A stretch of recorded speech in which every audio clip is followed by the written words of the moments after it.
फिर से मैं कहना चाहता हूं, बाइबल और यीशु मसीह का वचन, यीशु मसीह केवल इस दुनिया में आपको धरती पर के जीवन देने के लिए नहीं आया, जैसे कि आप बीमा करा लेते हैं, चलो मेरे मरने के बाद मेरे बच्चों को पैसे मिलेंगे, हेल्थ इंश्योरेंस होता है ना।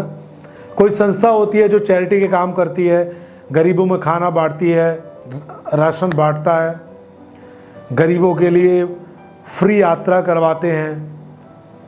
प्रभु यीशु मसीह ये काम करने के लिए नहीं आया, ये तो उसके लोग करते हैं सेवा के काम, और ये भी करना गलत नहीं है।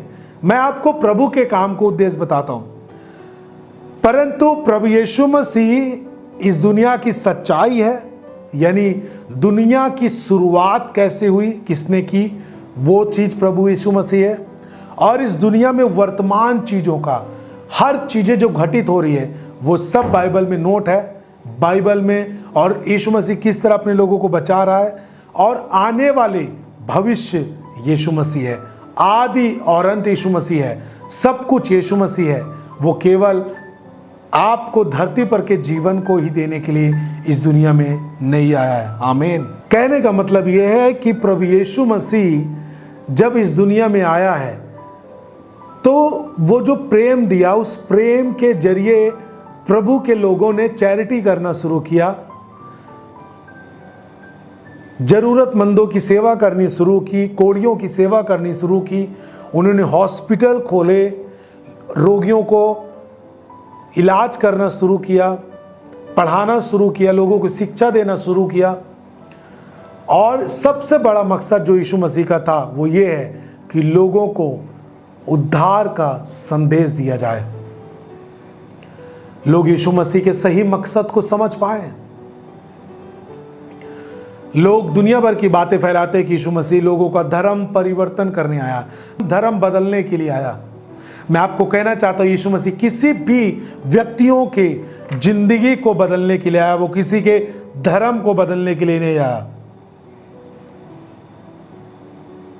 फिर से मैं कहना चाहता हूं, जो आप चंगाई, छुटकारा, पाप से छुटकारा, गरीबी से छुटकारा, श्रापों से छुटकारा, दुष्टात्माओं से आजादी, ये सब चीजें जो आप पा रहे हैं यीशु मसीह के पास आने के बाद, ये स्वर्ग का और यीशु मसीह के नाम का एक स्वाद है केवल। सबसे बड़ा पूरा खजाना, पूरा पेट भर खाने का और मन भर कर पूरी तरीके से खाने का जो स्वाद है, जो एक अलग अंदाज है, वो प्रभु यीशु मसीह है। आमीन, हालेलुया। आपको वो स्वर्गीय जीवन देने के लिए आया है। यीशु मसीह किसी का भी धर्म नहीं बदलता है, यीशु मसीह किसी का भी धर्म नहीं बदलता। इसलिए आपने देखा होगा कभी भी किसी भी व्यक्ति ने जो यीशु मसीह को जाना, उसने कभी भी धर्म पर फोकस नहीं किया, क्योंकि उसका काम धर्म परिवर्तन नहीं है। उसने लोगों की जिंदगियों पर भरोसा फोकस किया बदलने के लिए, कि लोग नशे से आज़ाद हों, लोग पाप से आज़ाद हों, लोग बीमारियों से छूटे, लोग श्रापों से छूटे, लोग अपने वंशजों से आए हुए, पीढ़ियों से आए हुए श्रापों से आज़ाद हों। ये किससे संबंध रखता है? ये आपकी जिंदगी से संबंध रखता है।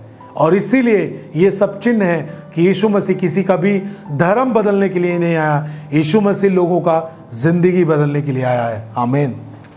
इसका मतलब ये नहीं है कि आप अपने पुराने कामों को ना छोड़ें, इसका मतलब ये नहीं कि आप उसी काम में लगातार बने रहें, इसका मतलब ये नहीं है कि आप पुरानी जिंदगियों का हिस्सा बने। इसका मतलब ये है, मसीह का मतलब ये है, जीवन बदलने का मतलब ये है कि जितने मसीह यीशु में हैं, सब बातें जो पुरानी थी वो बीत गई हैं, सब कुछ अब आपका नया हो चुका है, वो मसीह के अनुसार है। आमीन, हालेलुया। यीशु मसीह से केवल आप इस धरती पर की वस्तुओं की अपेक्षा ना करें। मैं उनके लिए खास बोलना चाहता हूं जिन्होंने अभी तक यीशु मसीह को सही से नहीं पकड़ा, सही से विश्वास में नहीं आए हैं, और जिन्होंने केवल यीशु मसीह को चंगाई देने वाले एक बाबा के रूप में पकड़ लिया और बोलते हैं कि यीशु बाबा मुझे चंगा कर।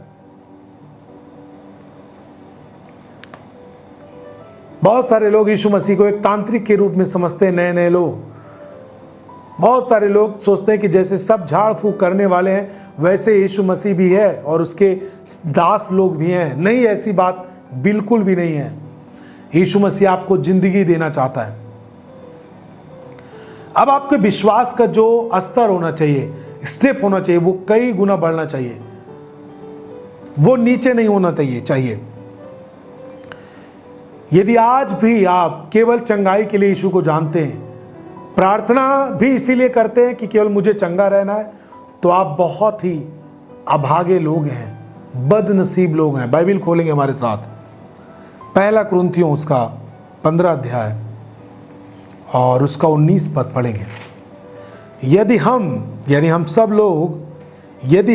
लोग केवल इसी जीवन में, यानी यही की जरूरत वाली चीजों में मसीह में आशा रखते हैं, यानी मसीह यीशु पर केवल इसी जीवन के लिए विश्वास रखते हैं, तो हम सब मनुष्यों से अधिक अभागे हैं, यानी बदनसीब व्यक्ति हैं, यानी बदकिस्मत वाले व्यक्ति हैं, यानी ठोकर खाने वाले व्यक्ति हैं, यानी अभागा व्यक्ति हैं।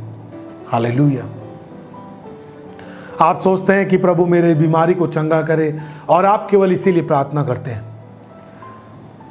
आप सोचते हैं मैं केवल दुष्ट आत्माओं से आज़ाद रहूं, इसीलिए मैं ये सामर्थी पुस्तक को पढूं और मैं केवल दुष्ट आत्माओं से आज़ाद रहूं।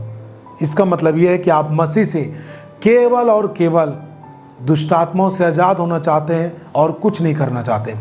मैं नहीं कहता कि आप आज़ाद ना हों, मैं नहीं कहता कि आप चंगाई ना पाएं। आपको पूरा चंगाई के लिए भी फोकस करना चाहिए, पूरा यीशु मसीह के लिए, यीशु मसीह से आपको उद्धार के लिए भी फोकस करना चाहिए। देखिए, यीशु मसीह केवल चंगा करने वाला नहीं है, यीशु मसीह उद्धार का एक पैकेज है। यीशु मसीह आपको चंगा भी करता है, यीशु मसीह आपको दुष्ट आत्माओं से भी आज़ाद करता है, क्योंकि ये जिंदगी से मतलब रखता है। यीशु मसीह आपको नशे से आज़ाद करता है, यीशु मसीह आपको पापों से आज़ाद करता है, आपको नशे से आज़ाद करता है, अच्छी ज़िंदगी देता है, प्रेम करना सिखाता है और साथ ही साथ आपको यीशु मसीह उद्धार भी देता है। हालेलुया। वो यीशु मसीह एक उद्धार का पूरा पैकेज है। जिसने जहां तक समझा उसने वहां तक पकड़ा। लेकिन मैं आपको उत्साहित करना चाहता हूं और आपको बोलना चाहता हूं, आप उस व्यक्ति के समान पहुंच अपनी विश्वास की बढ़ाएं कि आप यीशु मसीह के पूरे उद्धार को पकड़ें और यीशु मसीह से केवल इस दुनिया की चीज़ें प्राप्त करने के लिए प्रार्थना ना करें, परंतु आप अपने उद्धार के लिए प्रार्थना करें, आप अपने लोगों के लिए भी प्रार्थना करें।